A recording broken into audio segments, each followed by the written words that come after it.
শীতকালে সরিষা ক্ষেত মানে এক অন্যরকম সৌন্দর্য।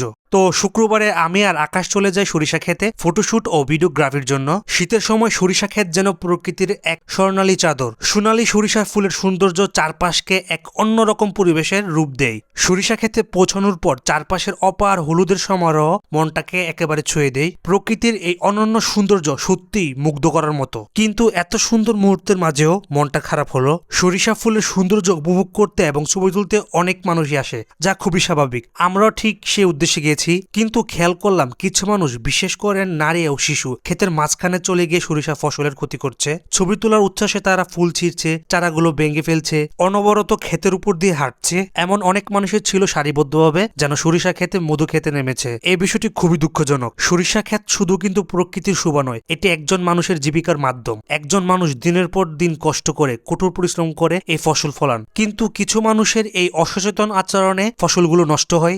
আমরা যখন সরিষা খেতে চাই তখন এই বিষয়টি সবারই মাথায় রাখা উচিত। সরিষা ফুলের সৌন্দর্য উপভোগ করা কিংবা ছবি তোলা অবশ্যই সম্ভব, তবে ক্ষেতের মাঝখানে না গিয়েও এটি করা যায়। ক্ষেতের ধারে থেকে ছবির জন্য উপযুক্ত ফ্রেম তৈরি করা সম্ভব, আর সরিষা ফুল না ছেড়েও সরিষা ফুলের সৌন্দর্য উপভোগ করা যায়। এই সরিষা ক্ষেত শুধু আমাদের চোখের আনন্দের জন্য নয়, এটি একটি ফসল যা অনেকের জীবিকার অংশ। তো আসুন আমরা সবাই মিলে এই বিষয়ে সচেতন হই। সরিষা ক্ষেত কিংবা অন্য জমির ফসল ক্ষতিগ্রস্ত না করে প্রাকৃতিক সৌন্দর্য উপভোগ করি।